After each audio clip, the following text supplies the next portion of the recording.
আসসালামু আলাইকুম স্যার। ওয়ালাইকুম আসসালাম ওয়া রাহমাতুল্লাহ। স্যার কেমন আছেন স্যার?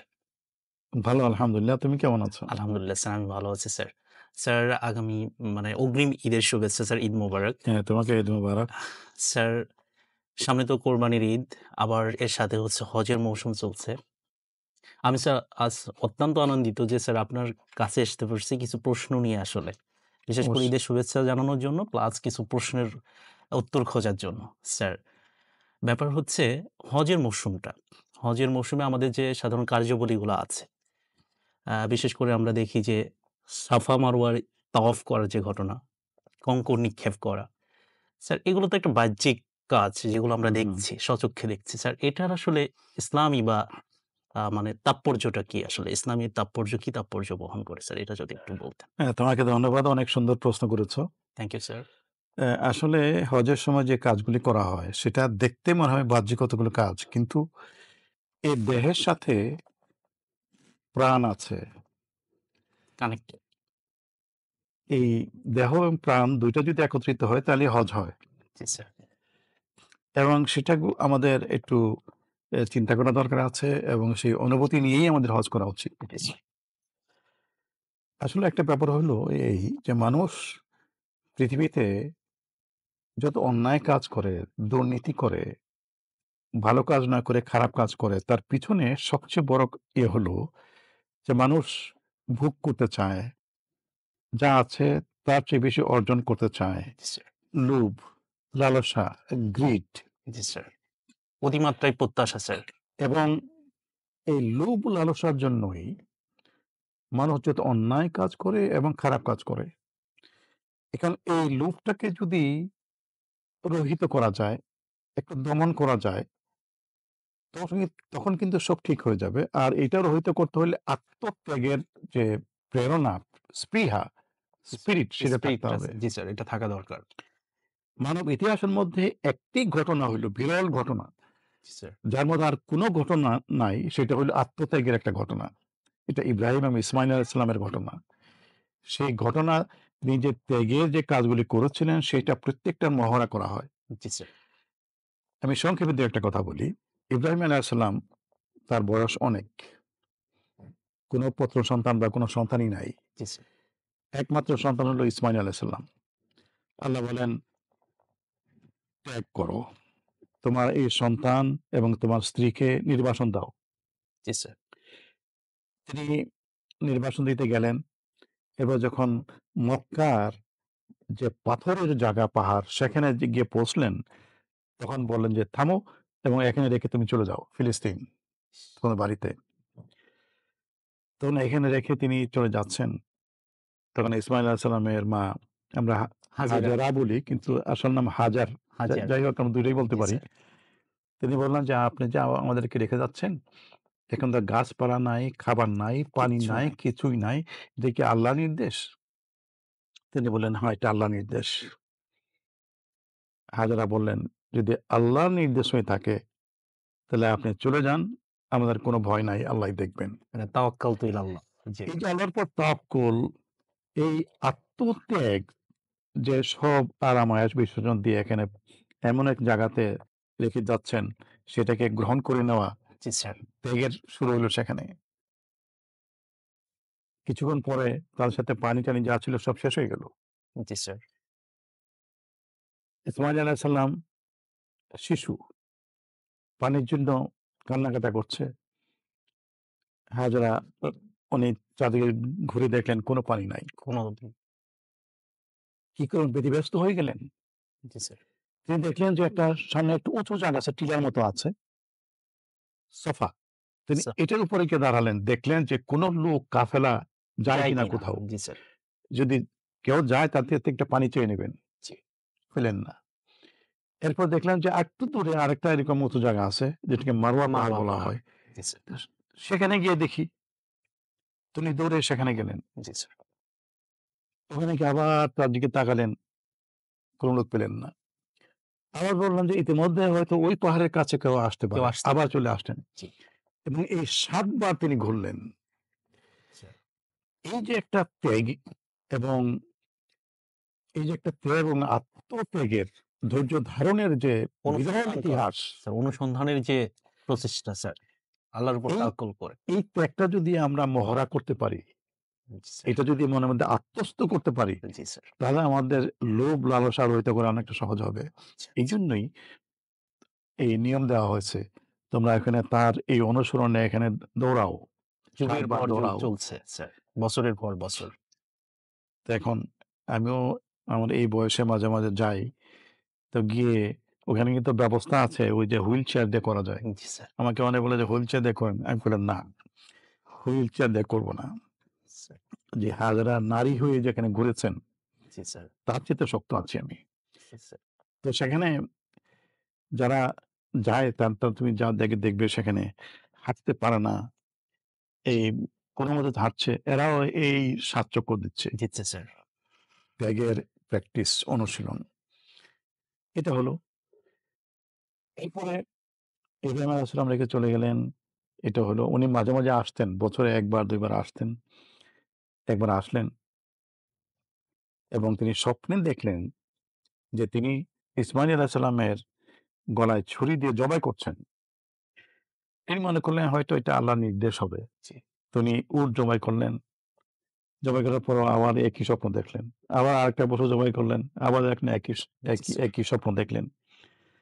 তখন তিনি মনে করলেন যে না, এটা তো অন্য পশু দিয়ে হবে না। আল্লাহর নির্দেশ হলো ইসমাঈলকে জবাই করা। জবাই করতে হবে। এই এক বড় আত্মত্যাগ। তিনি মক্কা গেলেন। মক্কা গিয়ে তার মাকে বললেন যে, "তুমি ইসমাঈলকে একটু সাজিয়ে দাও।" তখন ইসমাঈলের মা বললেন যে, "কেন?" তিনি বললেন যে, "আমার এক বন্ধু আছে, তার সাথে দেখা করব।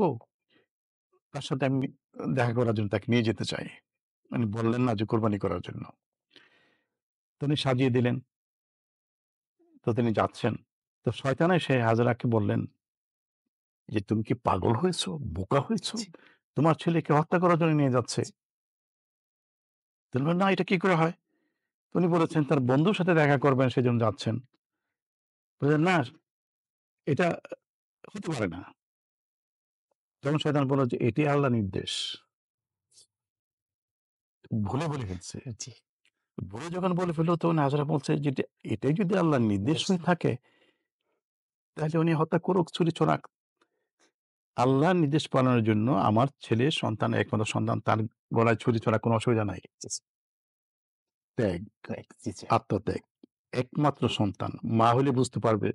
তুমি মা হইলে বুঝতে পারবে তার কতটুকু মায়া থাকে জি স্যার, সন্তানের প্রতি। সন্তানের প্রতি স্যার। এরপর তিনি যাচ্ছেন। কিছুদূর যাওয়ার পরে শয়তান গেল ইব্রাহিম আলাইহিস সালামের কাছে যে, "তুমি কি বোকামি কাজ করছো? একটা স্বপ্ন দেখছো এইজন্য তোমার ছেলের গলায় ছুরি দেবে?" সন্তানকে জবাই করে দিবা? হ্যাঁ। হ্যাঁ, তখন ইব্রাহিম আলাইহিস সালাম নিলেন পাথর। যা শয়তান! আচ্ছা। দিলেন, মারলেন। জি স্যার। এটাই হচ্ছে ৭ বার মহড়া করতে হয় যে এখানে ৭ হুম, কঙ্কর মারতে হয়। এরপরে ২য় বার আরেকটু কিছু যাওয়ার পরে শয়তান মনে করল যে একবার তো সাকসেসফুল হইতে পারলাম না। আবার একটু ট্রাই করে নেক্সট ট্রাই দেখি। করি আরেকবার। আরেকটা দেখি। জি স্যার। তো আবার গিয়ে বলছে যে, "ইব্রাহিম তুমি কি করছো এগুলি? বোকামি।" তখন ইব্রাহিম আলাইহিস সালাম আবার পাথর এনে "যা শয়তান!" দিলেন মার। তো বলল, "না, আর পারা গেল না।"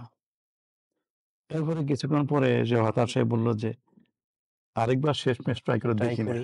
হ্যাঁ, 3rd বার। আচ্ছা, আচ্ছা। তখন আবার গিয়ে বলল। এরপরে ইব্রাহিম আলাইহিস সালাম মারলেন আবার পাথর। এই যে একটা বিরল আত্মত্যাগের এবং আল্লাহর সন্তুষ্টির জন্য সবকিছু ত্যাগ করার যে কাহিনী, জি স্যার। সেটা আমরা যেন আত্মস্থ করতে পারি সেইজন্য এই কাজটা করতে হয়। প্র্যাকটিক্যালি এটা করতে হয়। আচ্ছা। এটা পাথর মারা পাথর। কিন্তু এটা পাথর না। শয়তান, শয়তানকে শয়তানকে পাথর মারা জি, এবং আল্লাহ যে আমাদেরকে ওয়াসওয়াসা দেয়, সেই ওয়াসওয়াসা যেন ত্যাগ করতে পারি এবং আল্লাহর সন্তুষ্টি অর্জনের জন্য আল্লাহর কাজ করতে পারি। সব লোক লালসা আকর্ষণ ত্যাগ করে, সেটা একটা শিক্ষা। এরপর ওখান থেকে গিয়ে যে কোরবানি করা হয়, কোরবানিটা কেন? তিনি কোরবানি করতে যাচ্ছেন, গিয়ে ইসমাইলকে বললেন, "এই যে ইসমাইল, তুমি জানো কি এইজন্য তোমাকে নিয়ে এসছি?" বলে, "না আব্বু, জানি না।" বলে, "তোমাকে আমি কুরবানি করব এখানে। এটা আল্লাহর নির্দেশ।" তখন ইসমাঈল আলাইহিস সালাম ছোট্ট বাচ্চা। তার কাজ কি? তার কাজ ছিল দৌড় দেওয়া, তাই না? জি স্যার। দৌড় দিলেন না। তিনি বললেন যে, "এটাই যদি আল্লাহর নির্দেশ হয়ে থাকে, তাহলে আপনি কোরবানি করুন আমাকে। আমার গলায় ছুরি চড়ান, আমাকে ধৈর্যশীলদের মধ্যে পাবেন।" আল্লাহু আকবার। ত্যাগ। এই ত্যাগের শিক্ষাটা আমরা সেখানে মহড়া করি। শুধু এতটুকু না, ইসমাঈল আলাইহিস সালাম কি বললেন জানো? তিনি বললেন, "আব্বু, তুমি যখন ছুরি চড়াবে তখন হয়তো মায়ায় ঠিকমতো চড়াতে পারবে না। তোমার চোখটা একটু বেঁধে নাও না।" আল্লাহু আকবার। কল্পনা করা যায়? তিনি চোখ বন্ধ করে ওই চোখ বেঁধে কোরবানি করলেন। তিনি অত্যন্ত খুশি হয়ে গেলেন যে আল্লাহর নির্দেশটা পালন করতে পারলাম। নিজের সন্তানকে ছুরি মেরে হত্যা করার পর খুশি হলেন। এর এই চেয়ে জিনিসটা ত্যাগ আর খুবই কিছু হতে হওয়া পারে? এর স্যার। চেয়ে ত্যাগ হইতে পারে? তো উনি যখন এই হত্যা করার পরে দাঁড়ালেন, চোখ খুললেন, গিয়ে দেখেন যে ইসমাঈল আলাইহিস সালাম দাঁড়িয়ে আছে এবং সেখানে আল্লাহু এক আকবার। পশু কোরবানি হয়ে আছে। এই জিনিসটা হাজিরা মহড়া করে সেখানে, কোরবানি করে। আর এই ঘটনা যে তারা প্রত্যেকটা কাজ তারা মহড়া করলেন এবং সেটাকে আত্মস্থ করার চেষ্টা করলেন। আল্লাহর জন্য সবকিছু ত্যাগ করার জন্য যে মনের এ স্পিরিট তৈরি করতে পারলেন, সেটার শিক্ষা যারা করতে পারেন তাদের সম্পর্কে রাসূল সাল্লাল্লাহু আলাইহি ওয়াসাল্লাম বলছেন, যারা এরকম হজ করতে পারে তারা যেন নবজাত শিশুর মতন নিষ্পাপ হয়ে যায়। ভূমিষ্ঠ হলেন। আসলে তারা তো নতুন ভূমিষ্ঠ হয়, জি স্যার। তাই না? হুম, আমরা যারা হজ করতে যাই না বা পারি না, তারা যেন ওইটার সাথে একাত্মতা ঘোষণা করতে পারি। জি স্যার। সেজন্য আমাদেরকে বলেছে তুমি কোরবানি করো। আচ্ছা। পুরা কাজটা তো মহড়া করা যাবে না, এখানে কাঙ্কর মারা যাবে না। শুধু মেইন কাজটা যে ইব্রাহিম আলাইহিস সালাম তার সন্তানকে কোরবানি করেছিলেন, এই কাজটা আমরা করি। জি স্যার। তো আমরা যদি সেই কাজটা করি, তুমি যে প্রশ্ন করেছো যে সেখানে এটা তো বস্তুবাদী একটা কাজ হলো এটা। জি স্যার। এই কোরবানি করা কিন্তু একটা বস্তুবাদী জিনিস, একটা অবশ্যই পশু স্যার। করলাম। জি স্যার। কিন্তু কোরআনে আল্লাহ বলেছেন যে, "দেখো, তুমি কত তাজা, কত দামি পশু কোরবানি করলে, সেটা এই ম্যাটার রক্ত করে এবং না। গোশত আল্লাহর কাছে যায় না। জি স্যার। যায় তোমাদের মন। তাকওয়া অন্তরে মিনকুম, তোমাদের অন্তরে কি হচ্ছে?" জি স্যার। তো ওখানে যদি ঐরকম মানসিকতা সৃষ্টি করা যায়, হাজিরা যেটা করেন, জি স্যার। এই মহড়া করে, এটা যদি আমরাও এখানে কিছুটা আত্মস্থ করতে পারি এবং অন্তর থেকে ত্যাগের ফিল যে করা। স্পিরিট আমাদের মধ্যে জি চলে স্যার। আসে, তাইলে এটাই পরম আনন্দ। জি স্যার। এটাই হয়তো আল্লাহর এটা রহমতে কিন্তু ঈদ। পাইবেন। এটা ঈদুল আযহা, কুরবানির ঈদ। জি স্যার। মানে ত্যাগের আনন্দ, জি স্যার। এটাই। তো এটা বাহ্যিক দৃষ্টিতে একটা বৈষয়িক কাজ হলেও এটার যে প্রাণ আছে, সে প্রাণটা যদি আনতে পারি, তাহলে কিন্তু রিয়েলি একটা জীবন্ত ইবাদত হয়ে যায়, শিক্ষা হয়ে যায়। আমাদের জীবনের চলার পথে বিরাট একটা আদর্শ হয়ে যায়। জি স্যার। আমরা তখন আর দুর্নীতি করব না। লোভে, লালসায় যা অন্যায় তা করব না। জি স্যার। যা নিষিদ্ধ সে কাজ করব না জি স্যার। এবং সঠিক পথে চলবো ইনশাআল্লাহ। ইনশাআল্লাহ। আল্লাহ আমাদেরকে হজের এই মহিমা মেনে জীবনের সামনের দিনগুলো পরিচালনা করার তৌফিক দান করুক। আমরা যেন এই মহান বার্তাই মানুষের কাছে পৌঁছে দিতে পারি। আর আল্লাহ যেন আপনাকে নেক হায়াত দেন। হুম, যাতে করে আরো ইসলামের এই সুমহান যে বাণী, সেই বাণী যেন আমরা সামনে ছড়িয়ে দিতে পারি আজ। তো আমরা আমরা আশা করব সবাই এই মানসিকতা নিয়েই কোরবানি করবে ইনশাআল্লাহ। ইনশাআল্লাহ। আল্লাহ তাআলা আমাদের এই কোরবানিকে কবুল করুন। আমিন। আসসালামু আলাইকুম। ওয়া আলাইকুম আসসালাম ওয়া রাহমাতুল্লাহি ওয়া বারাকাতুহু।